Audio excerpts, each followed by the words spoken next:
Hello everyone, this is Prachi and you're watching efutureinside.com, जिथे आपण शिकतो इंग्लिश आपल्या मातृभाषेतून.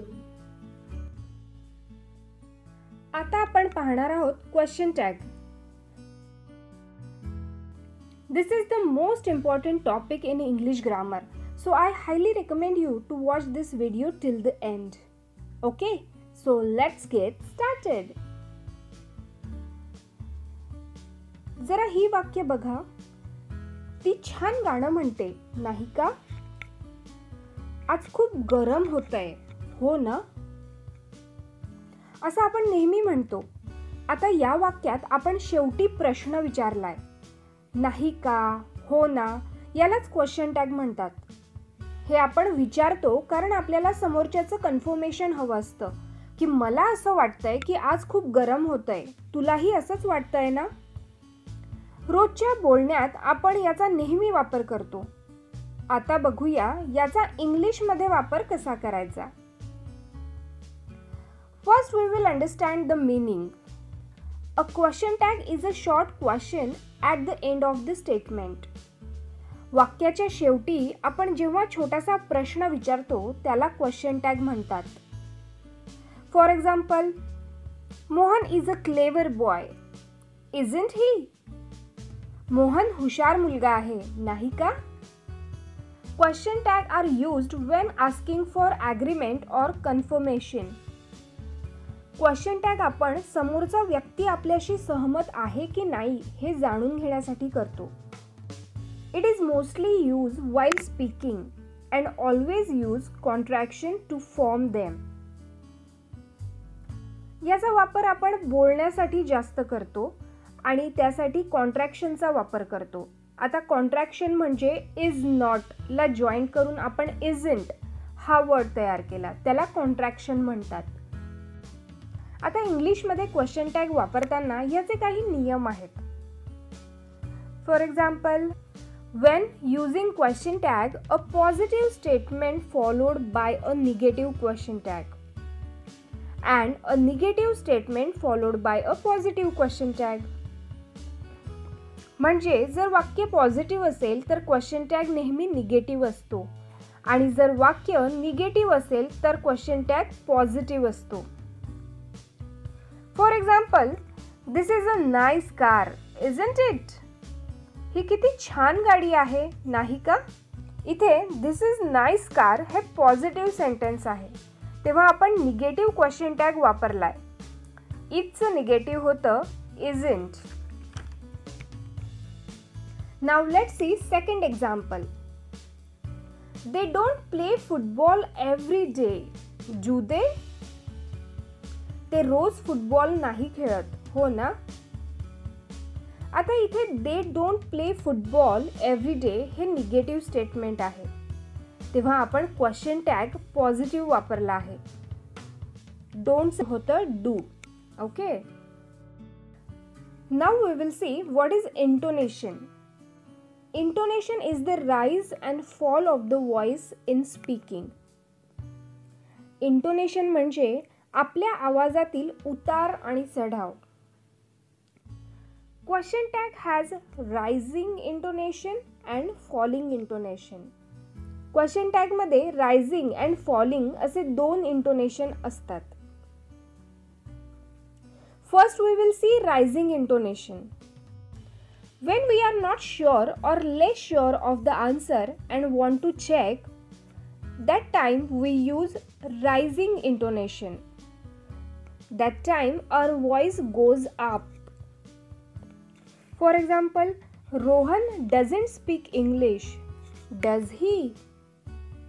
इथे क्वेश्चन टॅगच्या वेळी आपला आवाज वर चढतोय. Does he? याचा अर्थ आपण शुअर नाहीये की रोहन इंग्लिश बोलतो, म्हणून आपण समोरच्याला विचारतोय तो बोलतो का, डज ही? तेव्हा हे रायझिंग इंटोनेशन असतं. आणि जेव्हा आपल्याला कन्फर्म माहिती असतं की तो बोलतो तेव्हा आपण समोरच्याचं कन्फर्मेशन घेत असतो. त्यावेळेला फॉलिंग इंटोनेशनचा आपण वापर करतो, म्हणजे आवाजाचा स्वर खाली असतो. Rohan doesn't speak English, does he? When we are sure of the answer and just want a response from another person, that time we use falling intonation. That time our voice goes down. आता आपण वेगवेगळ्या टेन्सचे example बघूया. आधी आपण negative question tag बघूया. जर statement positive असेल तर क्वेश्चन टॅग नेहमी निगेटिव्ह येतो. हे लक्षात ठेवायचं आहे. We will start with the verb to be. इथे पॉझिटिव्ह स्टेटमेंट आहे तेव्हा आपण निगेटिव्ह क्वेश्चन टॅग वापरायचा आहे. आणि जर स्टेटमेंट प्रेझेंट टेन्स असेल तर क्वेश्चन टॅग ही प्रेझेंटमध्येच असेल. जर स्टेटमेंट पास्ट टेन्स असेल तर क्वेश्चन टॅग ही पास्ट टेन्समध्येच येईल. Now look at the examples. You are a doctor, aren't you? She is very beautiful, isn't she? He was happy, wasn't he? They were surprised, weren't they? आता इथे काही exception आहेत. जेव्हा वाक्यात I am असतं तेव्हा ॲमंट येत नाही तर आरंट आय असं येतं. For example, I am late, aren't I. इथे ॲमंट आय घ्यायचं नाही. आता auxiliary verb and modal verb बरोबर क्वेश्चन टॅगचा वापर कसा करायचा ते बघूया. You have work all month, haven't you? She had arrived early, hadn't she? He will come soon, won't he? Ram can run fast, can't he? इथे आपण रामच्या ऐवजी ही हे प्रोनाउन वापरलं आहे. क्वेश्चन टॅग मध्ये नेहमी योग्य त्या प्रोनाउनचा वापर केला जातो. रामच्या जागी गीता असं असतं तर आपण शी हे प्रोनाउन वापरलं असतं. Now next example. You could do it for me, couldn't you? We must be silent. याचं क्वेश्चन टॅग होईल mustn't we? You should go now, shouldn't you? You would like a coffee, wouldn't you? Okay, इथपर्यंत लक्षात आलंय. आता आपण बघूया जेव्हा plain sentence असतं म्हणजे त्यात कोणतंही ॲम, इज, आर किंवा मॉडेल ऑक्झिलरी वर्बचा वापर केलेला नसतो. अशा सेंटेन्सला क्वेश्चन टॅग कसा वापरायचा ते बघूया. जेव्हा सेंटेन्स प्रेझेंट असेल तेव्हा डोंट किंवा डझंटचा वापर करायचा आणि जेव्हा पास्ट टेन्समध्ये असेल तेव्हा डिडंटचा वापर करायचा. For example, you speak Spanish, don't you? She speaks Spanish, doesn't she? आणि जर स्टेटमेंट पास्ट टेन्स असेल तर डिडंटचा वापर करतात. For example, he worked hard, didn't he? इथे आपण डिडंटचा वापर केलाय कारण वर्कड हे पास्ट टेन्स मध्ये आहे. आता आपण पॉझिटिव्ह क्वेश्चन टॅग बघूया. जेव्हा स्टेटमेंट निगेटिव्ह असतं तेव्हा क्वेश्चन टॅग पॉझिटिव्ह होतो. For example, you aren't a doctor, are you? He isn't happy, is he? She wasn't studied, was she? They weren't late, were they? इथे सुरुवातीचं वाक्य हे negative आहे म्हणून आपण पॉझिटिव्ह क्वेश्चन टॅग वापरला आहे. अशाच प्रकारे ऑक्झिलरी आणि मॉडेल वर्ब्स पण आपण वापरू शकतो. For example, they haven't been here all day. Have they? You can't drive a car. Can you? You shouldn't be so busy, should you? आता जेव्हा स्टेटमेंटमध्ये डोंट, डझंट, डिडंट असतं तेव्हा आपल्याला त्याचं पॉझिटिव्ह क्वेश्चन टॅग लिहायचं आहे. For example, you don't speak Spanish, do you? She doesn't speak English, does she?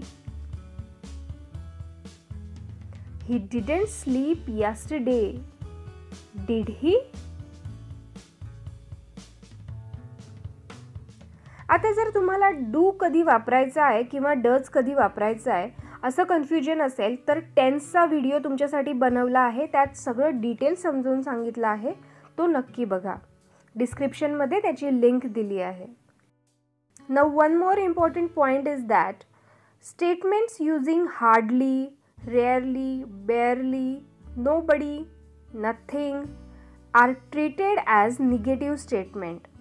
So we have to use positive question tag. जेव्हा वाक्यात hardly, rarely, barely, nobody, nothing असे words असतात तेव्हा ते negative statements असतं आणि त्याला पॉझिटिव्ह क्वेश्चन टॅग वापरतात. For example, nobody went to the school. Did they? Nothing is ready. Is it? Okay. So I hope इथपर्यंत तुमच्या लक्षात आलं असेल. Now let's quickly revise what we learned in this video. First, I am late. Aren't I? जेव्हा वाक्यात I am असेल तेव्हा aren't I चा वापर करायचा. Second, let's go to the movie. Shall we? जेव्हा वाक्याच्या सुरुवातीला let's असतं तेव्हा क्वेश्चन टॅग मध्ये shall we चा वापर करतात. There aren't any ants. Are there?